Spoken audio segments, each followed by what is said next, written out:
J'ai eu ce soir la chance de venir présenter mon nouveau roman qui s'appelle Le Pavillon des oiseaux dans la merveilleuse librairie de Tonnerre, la librairie Maipiou. Et on va parler aujourd'hui d'un sujet central dans ce roman que j'ai publié.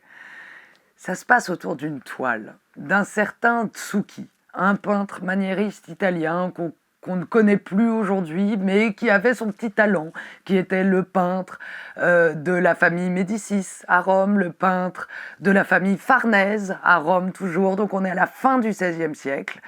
Et dans ce roman, je mets en scène trois personnages, enfin plusieurs personnages, mais là, dans cette scène, il y a trois personnages principaux qui sont là. C'est Clélia Farnèse, la fille du grand cardinal, fille illégitime du grand cardinal romain, Césarini, son mari, et le cardinal de Médicis, celui qui a construit la villa Médicis à la fin du XVIe siècle à Rome. Et vous le voyez à l'écran, il y a ce tableau de Tsuki qui apparaît, et dans lequel on observe cette femme nue. On ne voit qu'elle au départ. Une femme nue, une amphitrite sublime. Puis si on regarde un peu mieux, on regarde à droite, et là on voit qu'il y a la même femme nue. Puis si on regarde à gauche, il y a de nouveau la même. Et en fait, c'est Clélia qui est démultipliée sur ce tableau, qui est représentée 7 fois sur le même tableau, entièrement nue. Et derrière elle, si on regarde, il y a deux versions de ce tableau.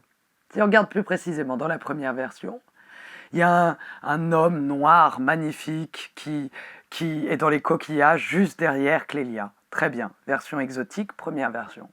Dans la deuxième version de ce tableau, regardez, ça change.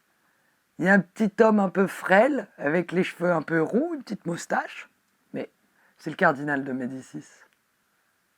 Je vous laisse lire le livre pour savoir pourquoi ce cardinal de Médicis se représente derrière Clélia, nu et représenté 7 fois sur la toile, alors que son mari est en train de l'observer lui-même.